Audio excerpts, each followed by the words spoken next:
What's up, everybody? It's me, the Paleo Giant, and we back again. And guess what we making? I know you saw the thumbnail. Paleo Chashu pork. Let's get it.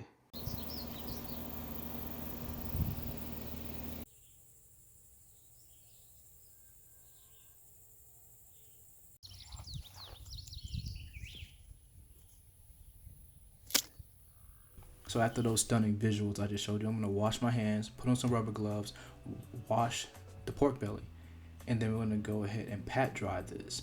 It doesn't make sense now, but it'll make sense later when we're rolling the meat to pat dry the meat. But later on, as we roll this, we'll find out that it needs to be dry in order to make the roll a little bit tighter. So next we're going to look at the high side of the pork belly, and you can see that one side is higher than the other. So we're going to try to trim it down as much as we can to get it level to the rest, because that also plays a role in getting a nice tight roll on the pork belly. Now when you're trimming the pork belly, I want you to take your time, have a very sharp knife, but take your time cutting this. I do not want you to hurt yourself. And remember, perfection does not exist, so just trim it as best as you can to try to make it level. Now as you're trimming, try your best to smooth out the pork belly as you're trimming so you can find out where the hot spots are. It really does help smoothing it out.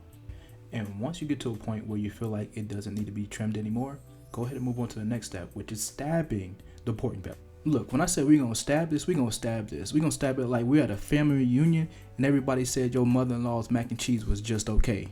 And what do they mean just okay? Mom don't even be cooking like that no more, but when she cook, she be cooking.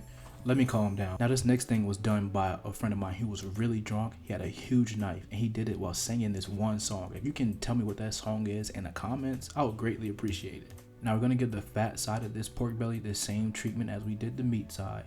Go ahead and poke it up. These tiny holes that we've been making together is going to help the aromatics penetrate the pork belly way better than if it didn't have the holes in it. Now if you're doing this with me, you will notice that the fat side of the pork belly is a lot tougher when trying to stab than the meat side. So make sure you take your time. I cannot stress this enough. Now here comes the most difficult part, which is rolling the pork belly. Now first I decided to turn it towards the camera to make it easier to roll away from me and not to the side. It's kind of awkward angle.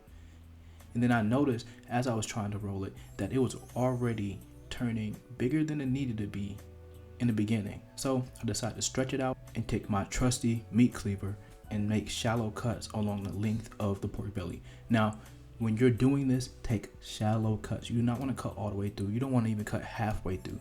You want to cut very shallow. This is going to help you stretch out the pork belly so that it can roll, and the little crevices that you make will give it a little space to push itself down into as you're rolling.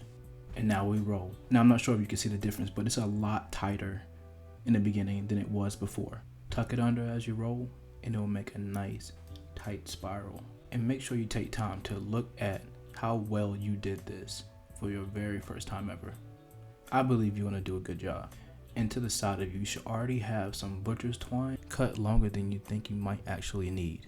Now I sped this up because this was my first time ever doing this. So what you're going to do is have the tag end stretched out as far as you can. Wrap this around several times, trying to keep the seam side down on the cutting board.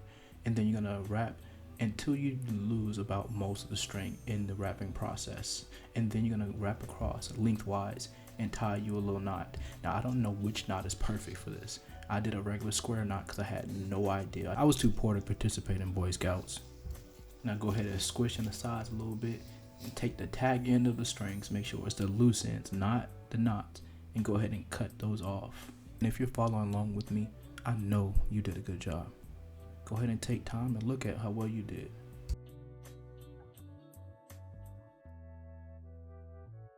Now moving on, we're going to go ahead and scrape off the skin of our ginger with the back of our knife and cut off a couple medallions. And that's going to add to a bowl with our about 4 cloves of garlic that we crushed and our green onion that we cut off earlier.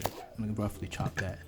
All that's going to go in a bowl. Then it's going to go into a pot with the pork belly and the water that's going to cover the top of the pork belly. Now as it boils, it's going to have some scum at the top. Just get a spoon and go ahead and scoop that out. It's the stuff that makes it smell like chitlins. And continue to add water to the pot as it's boiling so that the pork belly stays submerged. Now while that continues to boil, I'm gonna go ahead and go outside and try to get this grill started, even though a storm is coming in. It's coming in heavy. And no, my grill ain't pristine. I actually use my grill. I could probably clean it a little bit. Now it's time to make this chashu sauce. We're gonna take some avocado oil, some diced ginger, and some diced garlic. Go ahead and saute that for a quick minute. Now we're not trying to burn the garlic or the ginger. We're just trying to get it really fragrant for the sauce. And it will help a lot if I keep the skillet on the hot plate. And now that it's very fragrant, we're gonna add about half the bottle of coconut aminos because this is a marinade and we need a lot. And after we add the coconut aminos, we're gonna add a couple of large pinches of coconut sugar and we're gonna stir continuously because sugar can and will burn if you just let it sit in a hot skillet. And now we put the pork onto the grill that has been simmering for about 2 to 3 hours.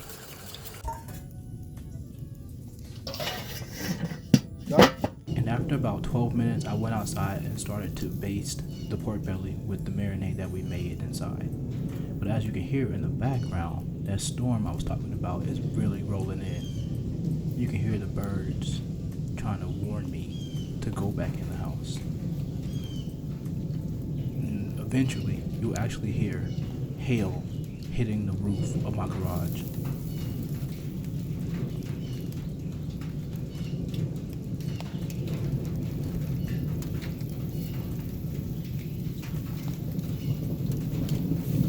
And after hearing that, I took my behind back in the house. Decided to simmer the pork belly inside this marinade. And it really sucks that I had to come inside because I really want to finish this on the grill, but sometimes cooking doesn't go the way you want it to. It goes the way it wants to. So you gotta make do with what you got. So after basting this for a while, we're gonna go ahead and let this sit in the fridge and marinate overnight.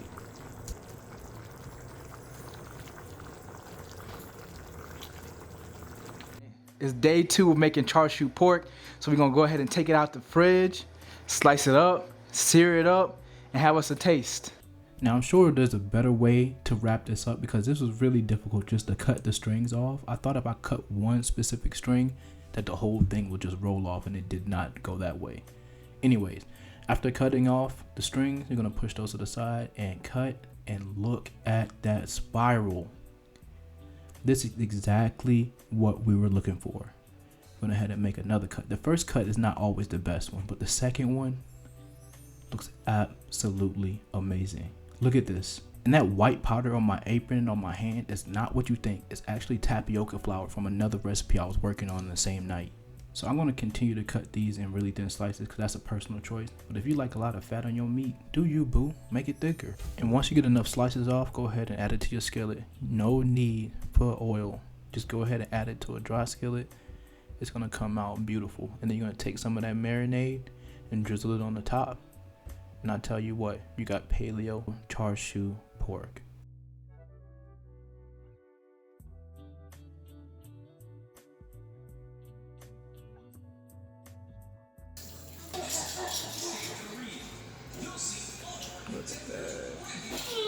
Yo, I don't even know how I can make how to get a B-roll of this, but we are done. This thing is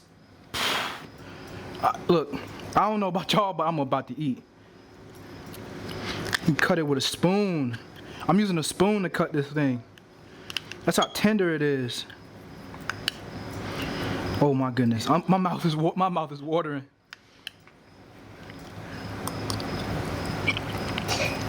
Oh my God,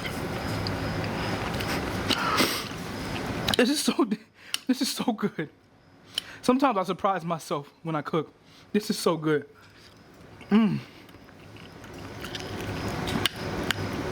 Look, if you made this far, please don't forget to like, comment, and subscribe to the Paleo Giant on all social media. Hit that like button real quick, and I might just send you a plate. I don't know about y'all, but I'm about to eat.